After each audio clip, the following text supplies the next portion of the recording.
My name is Tim Profeta. I'm an executive in residence at the Nicholas Institute, and I'm really excited to be joined by my colleagues for this panel on financing energy and climate solutions amid political polarization. I think Secretary Moniz set us up well, that one thing that's certain about politics in the United States is it's uncertain and it's variable. And as I think about the history of this event we put together at Duke, it really sort of speaks to the resonance of the topic. This is the third annual event. On the first one we had here in 2024, we were discussing how Christina Costa's Uncle Bill and IRA were aimed at leveraging trillions of dollars towards investment in climate and energy solutions. Well, here we are 2 years later, and the political forces could not be more different coming out of Washington, D.C. President Trump's philosophy on the question of climate change and the need for investment solutions has vastly changed the picture of federal partnership in these issues. Yet, the North Star of this event remains the same. How do we motivate trillions of dollars to invest in the technologies, the businesses, the practices needed to address this challenge? To do that and to give the investors the certainty they need to maintain investment, we need to devise strategies that are durable to political swings in our ever-polarized politics. What can we do to ensure investments continue regardless of changes in Congress or the White House? And to be clear, I'm not trying to suggest that all climate investments are wise or valuable or well taken, but I want to explore what efforts are potentially durable to the political winds that we face. To explore this, I'm very pleased to be joined by two friends. John Szoka, to my left, is the CEO of the Conservative Energy Network. I first got to know John during his 10 years of service in the North Carolina House of Representatives, where he served on committees such as the Finance Committee, the Energy Public Utilities Committee, was the chairman of the Joint Legislative Commission on Energy Policy, and was the Republican conference leader. And he's taken those insights from Raleigh to take the helm of the Conservative Energy Network since 2022, I believe, or three. One of the Three. We're also joined by Bob Stout. Bob Stout is a senior fellow at the American Council for Capital Formation. And those you know, the think tank community in Washington, D.C., a well-known pro-economic growth think tank based out of Washington. Bob's long career in Washington includes many important stops and roles, a long tenure at BP, which culminated in 6 years as the head of U.S. policy for that company, and partnerships since he left BP with a number of advocacy organizations and think tanks looking to solve the question before us today: how to make climate investment durable in the nation's capital. So let me start a little bit like where our dinner table conversation was last night. Let me start by critiquing the title of our panel. We've framed this around the need to invest in climate solutions, but is that the correct framing we should have? Or does it invite an unneeded discussion about climate science and the climate issue? At bottom, should our goal be to achieve durable government interest in the technologies and practices we desire and need? And it doesn't matter why that investment is occurring. And so, John, you spend your days engaging largely with conservative politicians on these questions. How do we solve this puzzle, and how do we name the problem to best communicate it to all 100% of the politics in the country? Thanks. That's a great question. Conservative Energy Network, we operate in 26 states, in state capitals, where I have folks there who have similar experience to me in a lot of cases, that they were Republicans, either elected or worked on staffs, and they educate, because we're a 501c3, educate legislators, both Republicans and Democrats and unaffiliated, whatever, on energy, with a focus on solar, wind, batteries, and now nuclear, and we're talking about transmission and data centers and all these things. So how do you, I'm going to talk what I want to talk about here. Okay, so how do you talk to a conservative about solar at the state level. I'm just going to tell you right now that most of the students here have a much deeper understanding of the issues involved with electricity generation transmission than most legislators. It's not because legislators are stupid, it's because they don't deal with it on a regular basis. That most legislatures are part-time. I mean, here in North Carolina, theoretically, we work 6 months one year and 3 months the next. In practice, that's a little bit different, but most states are similar to that. So imagine that you've got a conservative legislator who wears his MAGA hat to work or to the legislature every day, and he doesn't know anything about electricity, and he gets all of his news from Fox News and listening to President Trump speak about energy. How do you talk to that man or woman about energy and actually get them to make sound decisions on policy that's important? Well, you can't start out and say, you're all wrong, and here's what the real answer is. You just can't do that. Well, you can, but that's a real short conversation. It's like, get out of my office, you're gone. So knowing where they're coming from, and the name of our organization is Conservative, so I've already got an in, right? That helps a little bit. We usually start off with them if it's the first time, where we lay down we tell them our mission. It's to champion secure, reliable, affordable, clean American energy. And instead of having, and we do have a vision statement for the organization, but more important than that, if you go to our website, conservativeenergynetwork.org, you'll see that we have 4 goals like keeping energy affordable for Americans. Then we have, it's underlined by conservative principles, which they look at that and say, oh, okay, I agree with all this. And I do the same thing with Democrats too, and they're like, yeah, I can do this. What about this one here? It's like, and then we explain it. So it's like, you got to have some entry to talk to somebody so that they're willing to have a conversation, not just do the, thank you for coming, and then you're gone. I mean, because that doesn't change anybody's mind. So you start with that, and then, like I'm doing with you right now, you don't give them facts and figures, you have to tell them a story. And the story of energy that I start out with, and again, there are some people in legislatures, and I've done this with members of Congress too, and everybody here knows that there's no IQ test to be elected, right? Okay, that's including me. You just have to get more votes than the other person. So you start off with a story. It's like, okay, here's the problem that America's facing right now. Between now and 2030, we're going to need about 166 more gigawatts of generation in this country. And they'll shake their head and they say, okay, a gigawatt basically powers about 875,000 homes. So that's a lot of energy. And go, okay, I got it. You know, so it might sound like it's really simplistic and talking down to people, but it's really not, because you got to get their interest. And the next question is why? And they say AI data centers. They say that's one reason. What are the other 2? And the other 2 are industrialization. We're reshoring factories. We're building factories here. And politicians, no matter what level, love that because industry means jobs. You got that? And what's the third component is the increasing electrification of America. And it's not just EVs, it's everything else.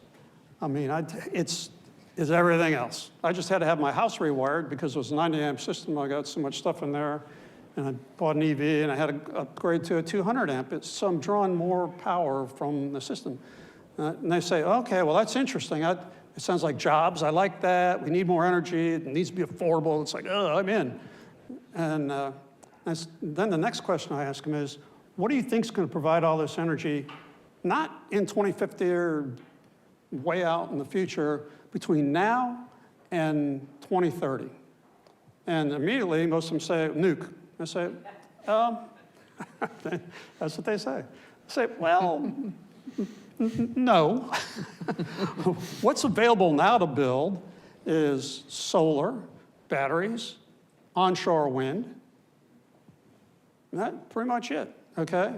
And then the next in there is restarting conventional nuclear power plants. And there's only 3 of those going on in the country right now. and each one of them is a little less than a gigawatt. So let's say 166 minus 3, we still need to find 163 gigawatts somewhere, okay? So we know solar wind battery can do it. We know we got 3 gigs coming there. What about combined cycle gas turbines? They say, oh, I love gas. Okay, well, I love gas too. I mean, I got gas heat in my house, and when it's this cold, I like that. But you got to get the turbines. There's only 3 manufacturers in the world that make these things. And an unplanned gas turbine, and unplanned, the definition is that you didn't order it before 2024. The delivery dates are out in the 2030s. You'll be lucky if you get one by 2030. Because, and they say, why can't they build bigger factories? And it's like, well, they can't build bigger factories because you don't just plant a seed and sprinkle water on it, and all of a sudden you got a factory and trained workers. And they go, okay, I didn't know that. Then I say SMRs. There might be one in Wyoming, because Bill Gates, real rich guy, he can put all the money he has into it, and he'll be fine. And that's the definition of a small modular reactor is 300 megawatts, which we're still not to our 163 gigawatt shortage here. So if I get, and I always get that far in the conversation, I always get that far, because you're telling a story, and I'm giving you the explanation of the story I'm telling, but it usually goes a little bit faster than this. And I say, well, that's really interesting. And then my closer is always this. I say, would you agree that Texas is a conservative state? I mean, would everybody basically here say Texas is conservative? Is there anybody who thinks Texas is not a conservative state in this audience? Raise your hand. Okay, we're good there. And I ask them if they've ever heard of ERCOT, Energy Reliability Council of Texas. It gives power to about 21 million people in the great state of Texas. And they say, oh, I know ERCOT, yeah. And then I pull up my ERCOT app. And I don't have these meetings at 2 and 3 in the morning, by the way. So usually it's between 10 and 2 because that's when you get in. So ERCOT, different than every other place, they buy the lowest cost energy and they reshuffle things every 15 minutes. It's kind of cool. So right now, or at least within the last 15 minutes, they've got 51 gigawatts online. There's 23 gigawatts of solar, 10 gigawatts of wind, 5 of nuke. So you add that up, and then there's less than 10 gigawatts of natural gas and coal, and there's like 50 megawatts. So I put this in their face and say, if they're so conservative, why do they have so much solar and wind, which you told me at the beginning of this conversation you don't like?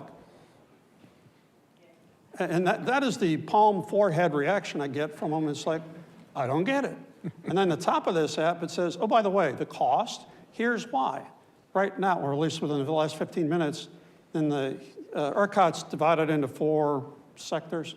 And the most expensive is in Houston, which it usually is, $2.62 a megawatt hour. And they say, is that not a lot? I said, and I said, you can't eat at McDonald's for, no, it's not a lot.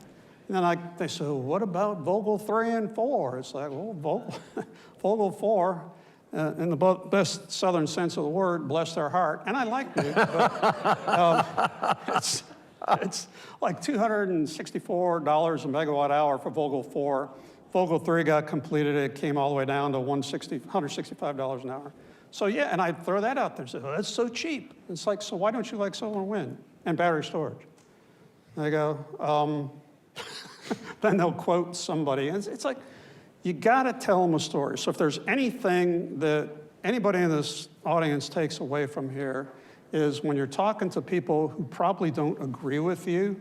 And, oh, by the way, I left this out. Don't use trigger words like climate, AOC, Biden. Those are like, get out of my office.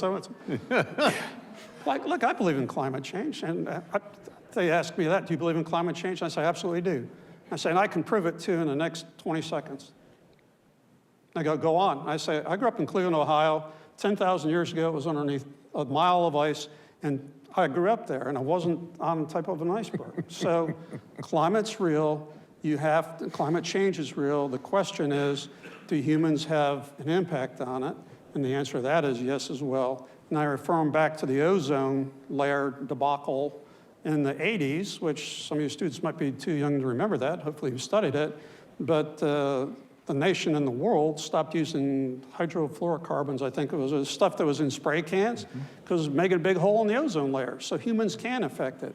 By the time I'm done, what I've achieved, what I hope to achieve, is that they're at least listening. And they're more open to things. And then I've been to Congress, well, I was numerous times talking to people, and guys who start out like this, it's like, what you got for us today? It's like, okay. So my results in the big, beautiful bill were less than stellar in getting people to vote one way as opposed to another.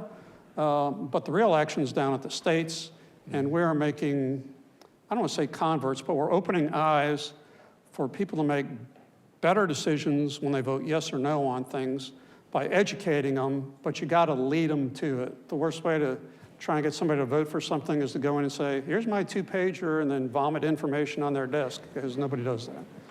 And like a recovering politician, I talked too long, so I'm going to pass it back to you. Well, all I will say is whatever question I asked you, I'm glad you answered the one you just did. So, but let's turn to the federal lens and Bob, take us back to Washington, D.C. And when we discuss these issues, we often characterize things as pretty black and white. But you and I and others around this room, we work in some shades of gray. And so maybe what areas do you think are the most promising for federal policy right now, where we create durable policy that would incentivize investment in the sort of solutions we need for the trillions of dollars of investment we need? Great question, Tim. And I like the way you started this too. And I don't think it's that we don't talk about climate, but I think it's that what we need to do is find common sense and common ground. And I see a lot of promise in that, even within the Beltway, in the conversations that I have with people. And I hope to convince you after this that there are some reasons for optimism. And I'm even going to say, I'm going to make the energy dominance case for continuing to pay attention to the third piece of the energy trilemma. And the energy trilemma, to me, is something that everybody can gather around. And I think coming back to that is something everybody can understand. We need energy that is reliable or secure, reliable and secure. Secondly, affordable. And I don't need to tell you what a big issue that is, and it's a growing one, as we've talked about, with all the demands on our grid, data centers, et cetera, et cetera. But third, sustainable, and that means lower emissions. And if you can meet that trifecta, you're doing something pretty amazing. And I think when you frame it that way, it brings people into common ground. And I'm even gonna say, and this is something I think we've forgotten a bit, especially as we communicate across all of the different ideological grounds, be it in Washington or in the states, is the first two are always going to come first. People are most concerned about energy security. We find that in our international conversations as well, and affordability. And when we forget that and we lead just with the sustainable or the climate part of it, that's where I think things get off track. So I think keeping that in mind is critical.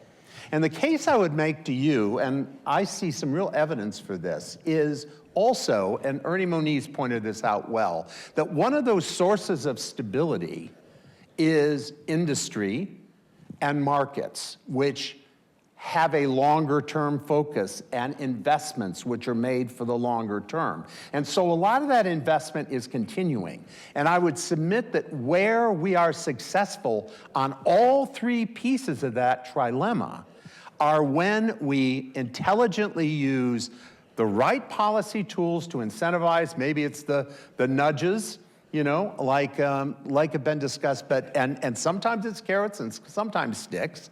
But by and large, it's finding a way that the policy will incentivize markets. And a key area for that, I know that there's a lot of frustration that we haven't been able to get a carbon price, of course. And frankly, I think it's going to be very difficult to get conservatives to endorse a carbon tax, a domestic carbon tax. But what we are seeing is conservatives saying, well, wait a minute, climate change is a global problem. And the United States of America has a lot of solutions to that problem, be it the innovations that we can bring to the world, and frankly, the products we bring through the world through our manufacturing. So if you look at the Climate Leadership Council, every year publishes something on America's carbon advantage. So by their reckoning, as compared to the world as a whole, U.S. products, in all the categories as a whole, are 2 times more carbon efficient, lower carbon intensive, and 4 times less than China, okay? That is a huge advantage we have in this world. And I would just point out that recently, a lot of people are not familiar with this because it was done sort of quietly, but in the appropriations bill that was just passed was the Prove It Act, which is, and it was in instruction language, report language, but what it does is ask the National Energy Technology Laboratories of the Department of Energy to do a study in a year comparing systematically U.S. carbon intensity versus the rest of the world. Part of that is for purposes of the carbon border adjustment mechanism that's happening in Europe. One of the things I think has been happening is people are in this country, particularly conservatives, frustrated with Europe taking the lead in this way and so on, and frustrated, for example, with the way that the early, CBAM Explain what rules a have come CBAM out. is for make sure the whole audience knows. Yeah, what the a CBAM carbon border adjustment mechanism, which would put a tariff essentially on products sold into the EU based on their carbon content. Thank you. Yeah. But the early rules around that are designed in such a way that they would disadvantage the U.S. in many cases because they use very high default factors and so on and so forth. So what do we need to be doing about that? We should be leading in that area. We should be leading in the setting of those standards, and through our universities, and I work with a number of them, we have the deep expertise in doing this. So this is not about us bending the rules in our favor. It's about making sure that the rules properly reflect carbon content. I would say the same thing is true in an area that I work a lot on, and Tim and I do together, and that is natural gas and methane emissions, where we have the best technologies for measuring, detecting, and driving down those emissions, but having those standards in place and leading in that so that we will be able to sell our liquefied natural gas into the European and global markets in a way that is credible. So what I see is around this idea, and coming back to, if we can do this, I'm gonna add one other thing, and that is the notion of good carbon accounting. If we can have strong carbon accounting, and there are a lot of efforts to put this together right now, a group called Carbon Measures, for example, where we can really look at the embedded carbon in our products, then markets can price that in. Would it be great if we had a global carbon price? Sure. But I think we are already seeing policies through tariffs and trade policy, and we could do the same.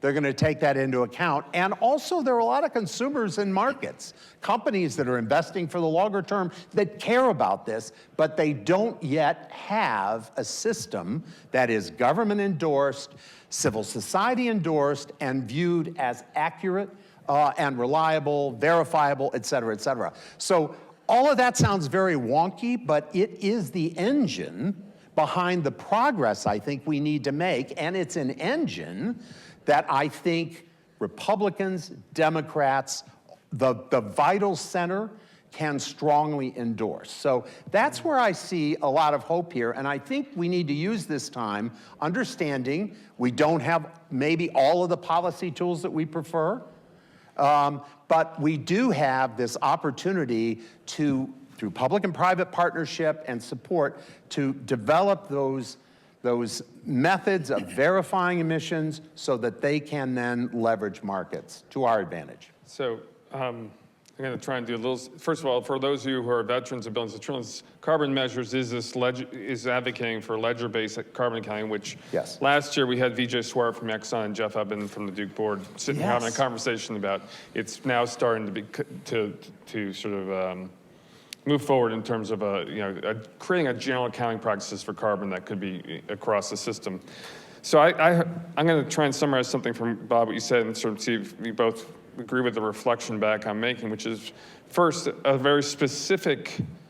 If our panel is trying to discuss what are the durable ideas, the ideas that can find support across the aisle that push investment towards the solutions we want without facing a every 4-year risk profile. Ideas that try and capture the carbon intensity competitive benefit or advantage of U.S. products may translate into, and that's the Prove It Act and things. And then generally, to go back to your trifecta, things that are addressing reliability, affordability, and sustainability would be the category, which comes back to John, your ERCOT app, and showing it's pretty damn affordable, right? And that, I mean, would those be sort of the themes you think we should be focusing on if we're trying to think of things that get us out of this polarized world and towards a more reliable and affordable and sustainable effort at climate investment? I couldn't have said it better. I mean, that's exactly what I was trying to say, so thanks for saying it as concisely as you did. John, what do you think? At a high level, I'd agree. At lower levels of government, it's really educating people out of their mis and disinformation. That would challenge every single person sitting in here, no matter whether you live in North Carolina or wherever else. If you're a student, when you go home, look up your local town councilman and talk to them about energy. Say, hey, Joe, Sally, Sue, whoever it is, I just want to have a talk about energy. What do you know about it? I was like, I don't know anything. Well, what do you think about solar? I don't know. And then educate them, because it's the one-to-one type of thing that works. We have a project, it's called the Land and Liberty Coalition. It's part of CEN, that we operate in 13 states. And basically I have generally 2 people teams per state. Doesn't sound like a lot, but they stay really busy. And they go out to where there's going to be solar facilities, wind facilities, early on in permitting, and they go and they educate county commissioners, zoning planning boards. In Pennsylvania, they go to townships. I mean, 3 weeks from now, my guys are gonna be at a township state convention talking about this stuff, because they don't know. I forget who it was told me, it was somebody here in the audience was relating a zoning thing for a solar facility. It started at 10 megawatts, not really big. It was here in North Carolina, Iredell County. Went down to 5 megawatts, and they lost it 0 to 5 because 30 people in red shirts showed up who said, we don't want solar, and they, So what my guys do, and there's other organizations, there are 2, Green Light's another one, they're a little left-leaning, we're right-leaning. We go out into these communities, educate them, and find the people who are willing to come to the meetings and stand up and talk for things. So I guess my point here is that durability isn't just about passing big bills in Congress or it's at every level of government, educating the people who make the decisions so you get a 5-0 vote instead of a 0-5 vote. So you talk about durability of policy. I mean, of course, that's what my organization focuses on, but that's where it's really at, because when people get elected, they usually come, they're the mayor of a small town, or they're a county commissioner, and then they go here, and then they go and get elected. I mean, I was a little unusual. I went straight from being a businessman to the legislature. If you start early enough and you educate people, you can make a difference. And like I tell every group I'm at, it's each and every single person in here responsibility. It's not just me, it's not just you, it's not just you. It's not paid consultants.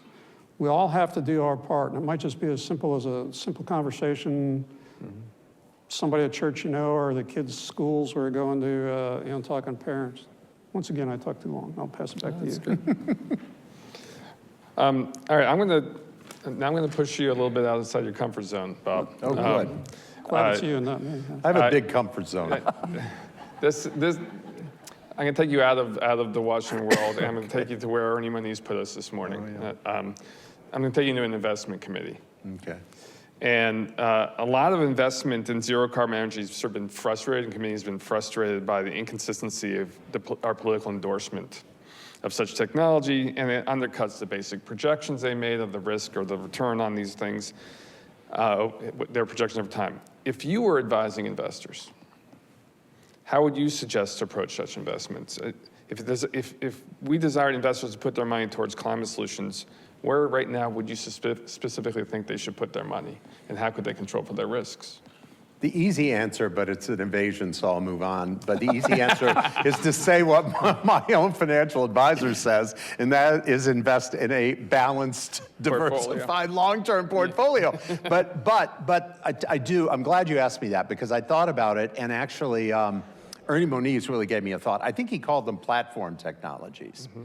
But what I'm really intrigued with, and I work with a lot of companies in this area, is those technologies, and I think increasingly, buttressed by AI and so on, that can allow us to produce energy more efficiently and lower emissions, mm-hmm. and can provide, coming back again to data solutions, but also data solutions that tie into operations and allow one to do that. So those are things that I think are really going to be increasingly important. And it ties in with the political piece, because there are so many areas. Obviously, there's a close relationship between efficiency and emissions intensity. So, mm-hmm. But just to give you an example of that, one of the companies I've worked with is a company called Inside M, which is going out and doing aerial methane detection.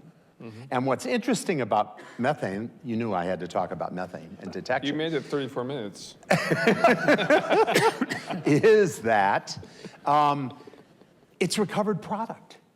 The methane leaks are leaks of natural gas. And here's the statistic. I actually worked on an article with a friend called Simon Lomax out of the Colorado School of Mines, which is just a statistic on this.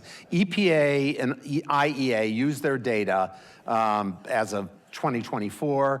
They estimate that 394 to 836 billion cubic feet a year is lost in natural gas, right? A year, all right? The low end of that is the natural gas production of Alaska. The high end would be the Gulf of Mexico. And if you look at, this is as of earlier last year, S&P's projections of what's going to be needed to supply data centers by 2030, it would be about a third of that. Now, you're not going to recover every one of those molecules, but the point is it's material. So in addition to reducing emissions of an incredibly powerful greenhouse gas pollutant, especially in the short term, you are also reducing waste. So there's that. Now, the other interesting thing is that company I just mentioned, Inside M, has just been acquired by a company called ZiteView, which is a company that is doing infrastructure inspection using aerial all over the world. And so they're looking, how is that blade working on that wind turbine? How is the solar, how are those, and then they put those things together in a package. So those back to your portfolio. Yes, exactly. Yeah. So I think that is the kind of thing, if I were going to make selective investments or advise them, I'd be looking for those things that have those multiple benefits. And then multiple benefits and usable in any direction that our energy and our politics go. 100%, exactly, yes. John, do you want to throw in any advice to our investment committee? I don't know, invest wisely, past performance, no guarantee of future. Isn't that the standard? That's the standard, yeah. Where's the F button when we need it? Yeah, sorry, I don't know. That's an old one. So, John, I want to take you back to the states, because as you said, you've got a lot of focus at the state level, and that's where your roots certainly are. Are there any state examples where the discussion you've been having have achieved some investment certainty that we should flag? Are there any success stories? I mean, states classically and rhetorically are the laboratories of democracy.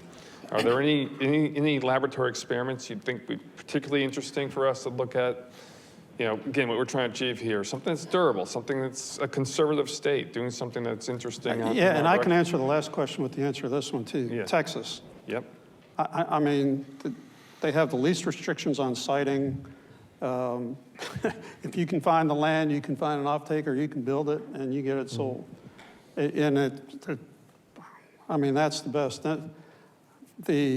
The landscape across the country is very different. Some states have state-level siting above a certain megawatt, some don't, some it's down to the township, and it's really interesting.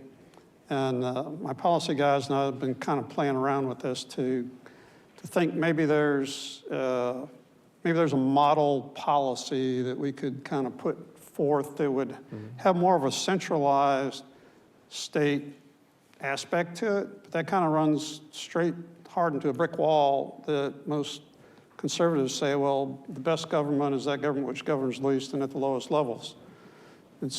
But where you tend to have bigger penetration of renewable energy is in states that have state siting. So it's a struggle. I mean, I'd love every place to be like ERCOT. It's free market, as free as a market as you can get in electricity, because nobody wants to have a blackout or brownout because somebody messed something up. I mean, nobody wants that.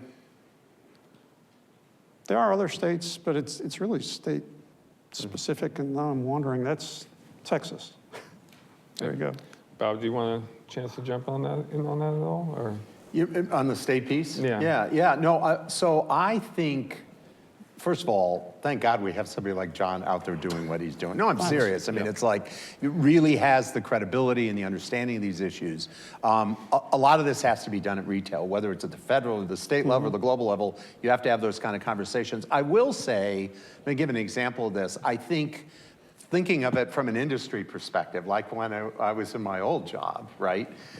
If you're a national business, it's concerning to have this panoply of conflicting state approaches. So the more that you can, while your advocacy and the policy is going to have local flavor, the more those policies can work together. And I would give as a good example of that what I was talking about before in terms of reporting and verification of emissions and so on. As I know you know, Tim, the EPA has proposed to pull back the federal greenhouse gas reporting program. And I'm part of some discussions with states, red and blue states, about if that happens, can they kind of put their heads together and working with industry and so on, and academics who are experts in this, and civil society, so everybody sees it as a credible, verifiable program. But can we work together to put together systems that at least speak to each other and consistent, so you have consistent data. So I think that's really important. And so I kind of think to be effective and solve these problems, you really have to think of it at each of those individual levels, global, federal, and then, state. And then you have to think about respecting each of those each of those groups. How do I knit something together? This is from an industry standpoint, an investment standpoint, that they can operate under and invest in. And that's a super hard thing to do, but the problem is, if you think of it, like people in DC kind of think a lot about federal policy. If you're not thinking about state policy as well, and then the global piece in these energy issues, you're off base. And there's too much, by the way, a compliment to, that's one of the great things that the Nicholas Institute does, is bring together those different perspectives in a cross-disciplinary way. That doesn't happen enough, so it's very valuable. Great, thank you for that. All right, let me land on the question about Duke University. I was taking you there. I appreciate it. We got this thing going on. What can Duke do to help in this question? And we are a nonpartisan, top 10 research university, but universities are not immune to the politics of today, particularly now. How do we best, though, still leverage our knowledge creation and convening capability to work with all sides of the aisle, of the debate, of all sectors on the topics we just, do you have any sort of advice to us on how we as a university and from the academic sector best engage across the political spectrum in a way that's helpful on these issues. Did you want to start? You start. Okay. Continue what you're doing, things like this. I think you start in a position where you are open to diverse viewpoints and you bring them in, which is critical. I think keeping your research, practical and focused, which is something that you do. I think I would just say more of these, not just this convening, but the convenings I see you doing and I see you doing in Washington, where you're really thinking about, as you did with this, let's not just bring in people of a particular political stripe or whatever. And then the other thing is the executives in residence that you have, people who actually have worked in business, bringing that perspective really into the university. And a lot of universities have a challenge with that, but I think you guys are really good at it. So those are the kind of key things, and I see you doing those things, but I think continuing. The other thing I want to mention is just being really engaged with the most practical of problems, and then doing modeling and so on to inform work, like the work that you're doing right now on load flexibility, for example. I mean, that's really important work, and more of that, and then working with industry and operators to come up with those answers. Great. Yeah. I'd agree with everything Bob said, and I would add one or two more things, and that is there are a lot of universities, there's a lot of think tanks, there's a lot of places across the United States that do a lot of similar work to what you're doing. And I would be a little more aggressive in making sure that elected officials, specifically state legislators, see the results of what you're doing. And I don't know if there's some kind of a boundary that you can't do that or whatever, but one of the things that when you're elected, you get all kinds of things coming across your desk. I mean, I'd stay late at night and drink some good bourbon and read all this stuff, but not everybody, I guess I wasn't supposed to say that, huh? No, not next year everybody we'll does have bourbon that. on that table. I know, I'm disappointed. It's supposed to be bourbon. We're going to have this fireside That chat was with John. water. That was Bob. I'll bring it next time. Be more aggressive in doing that, because the studies that get noticed the most are the ones that land on somebody's desk. And it might just be a legislative aide reading it, but it's like, hey, this is from Duke University, right down the road. You know Duke? It's like, as long as we're not talking basketball, We have to if they don't like Duke, we're okay. So just be more aggressive in putting it out there. I thank you for that, and we will be more aggressive. Tim, can I add one other quick thing? We are at time. I know we're at time. Hook me. Stay cross-functional. I mean, very few universities have true cultural cross-functionality like you do. They might talk about it, but you guys really do it. And that is to bring all of the power of the different functions. I forgot to mention that. I think it's really important. Thank you for that. All right, so thank you very much. All right, two last things before I ask for your applause. One is I want to point out these cards on everybody's desk. We are doing a lot of the work, I think, that Rebecca called on us to do to make flexibility with low growth operational. We built a multi-project with Commissioner Clements and others to do the policy design to make it actually operational. Our work is all in these QR codes here, so these are spread around, but if you please approach me or some of my colleagues if you want to talk about it. And lastly, just want to do a quick teaser for at the cocktail. Bob Stout has one other amazing talent, which is he's quite a good singer, and you're composing a song for us about this conference. I think it's mostly composed, but you never know until I start. But while we switch the stage, will you tease us with with a song? I'm not going to tell you what it is. I'm just telling you it will be fun, it will be wonky, and it will be inspiring. All right. Well, what else could you want?